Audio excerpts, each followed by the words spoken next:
What if everything you feel, think, and experience isn't random, but measurable? Imagine emotions as vibrations on a scale, each with its own frequency. Shame is the lowest. Enlightenment is the highest. Dr. David Hawkins called it the map of consciousness. But this isn't just theory, it's a mirror. A mirror showing you where you live most of the time, energetically. And the shocking part? Most people hover far below neutrality. They think they're fine, but they're stuck in fear, guilt, or pride. This map doesn't judge, it reveals. It explains why two people in the same room feel completely different realities. It shows why some attract chaos, while others seem to move with effortless grace, and it begins with awareness. Until you know where you are on the map, you can't begin to move. This isn't self-help hype, it's physics of the soul, and the first step to rising is realizing you're not as high as you thought. Each level on the map isn't just a feeling, it's a filter. It colors how you see the world. Someone vibrating at anger sees enemies everywhere. Someone in fear avoids change, even when it's needed. But someone in courage? They lean into discomfort. They take action without needing guarantees. The leap from low to high states isn't about pretending to be happy. It's about choosing truth over illusion. That's why this scale isn't linear. It's exponential. A small shift upward changes everything. Move from guilt to acceptance, and suddenly life feels lighter. Go from pride to willingness, and relationships transform. These aren't just better moods. They're energetic upgrades. And each one reshapes your reality, subtly but powerfully. You don't force yourself up the map, you grow into it. And that starts with a question: where am I vibrating today?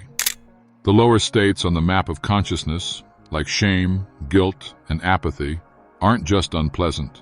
They're traps. They feed on themselves. Shame makes you hide. Guilt keeps you stuck in the past. Apathy whispers that nothing will ever change. And when you live there long enough, you begin to believe it's just who you are. But it's not. These are just frequencies, temporary, movable. The first step out is awareness. To name the state you're in is to loosen its grip. And as you rise, you feel the difference. From fear to neutrality, your breath comes easier. From anger to courage, your back straightens. From grief to acceptance, your heart softens. These shifts don't need a life event. They start inside. Every moment offers a choice. Feed the low or reach for the higher. You're not broken. You're just tuned to the wrong station. Change the dial, and the entire broadcast of your life begins to shift. If this spoke to something deep inside you, hit subscribe and ring the bell. Not just to follow a channel, but to follow the pull of your soul. Because this might just be the doorway you've been waiting for. As we move upward through the map, we don't just feel better, we become different. Neutrality is where you stop needing to win every argument. Willingness is where you finally take responsibility. Acceptance is the moment you stop blaming the world and start asking, what can I do? These aren't abstract states. They're felt in your body, your relationships, your daily life. And the higher you go, the more life begins to respond. Synchronicities increase, clarity sharpens, peace becomes your baseline. This is not magic, it's mechanics. You are a field of energy, and energy obeys laws. Just like gravity, vibration is not personal.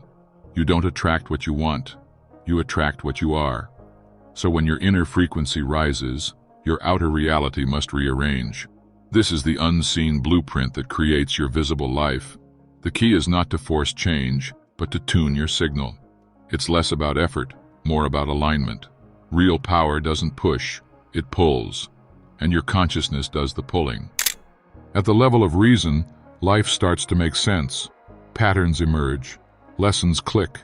You see the architecture behind your pain, and it no longer feels personal. But reason alone doesn't liberate you. It helps you understand the prison, but not escape it. The next jump is love, not romance, but the unconditional frequency that heals without needing control. At love, the world no longer needs to change for you to be at peace. Compassion overrides judgment. Forgiveness dissolves resentment. You start to see yourself in everyone. And here's the twist. The higher you go, the softer you become. Real power isn't loud. It's silent, calm, certain. You don't impose. It's your presence that transforms. At these levels, you don't chase impact. You radiate it. And people feel it, even if they don't know why. This is where leaders are born, not from ego, but alignment. Not from domination, but coherence. You don't speak truth. You become it. And truth, when embodied, doesn't need convincing. It just is. As we rise above love, we touch joy, not a fleeting emotion, but a state of being. Here, you're not happy because something happened. You're happy because you are. Joy flows without cause. It's your natural state when all resistance dissolves. And above joy is peace. Not the absence of conflict, but the presence of total surrender. At peace, nothing disturbs you, not because you're numb, but because you see through the illusion of control. You stop reacting. You start responding. You become the still point in a spinning world. From here, reality stops feeling random. Every event becomes a message, every obstacle, a teacher. And at the very top, enlightenment, it's no longer about becoming. It's about being. The you that tried so hard disappears. What remains is consciousness, aware of itself. There's no fear here, no agenda, just awareness, presence, truth. And while few live here constantly, even glimpses of this state can change your entire path. Because once you've tasted it, you can't go back. But here's the truth most people miss. You don't climb the scale by force. You rise by letting go. The lower states, shame, guilt, fear, hold you down, not because they're strong, but because you cling to them. You identify with them. The key isn't to fight them, but to witness them without judgment. Awareness alone dissolves illusion. You don't need to fix everything. You need to stop believing every emotion is who you are. As soon as you say, "This fear is not me, it's just passing through," you create space. And in that space, your frequency shifts. You ascend not by effort, but by clarity. This isn't a race. There's nowhere to get to. The map doesn't promise a destination. It offers direction. Every time you choose compassion over control, trust over fear, presence over distraction, you move upward, slowly, gently. And one day you realize you're not climbing at all. You're remembering, returning, becoming what you've always been. The map of consciousness isn't just a theory, it's a mirror. It reflects not where you're stuck, but where you're ready to grow. You may glance at the scale and think, "I'm far from peace." But peace isn't far. It's buried under stories, reactions, and unresolved emotion. Start small. Notice your energy when you speak, when you scroll, when you sit alone. That's your true practice, not retreats or teachings, but how you carry yourself moment to moment. You don't need to force joy or chase enlightenment. Just stop feeding what lowers you.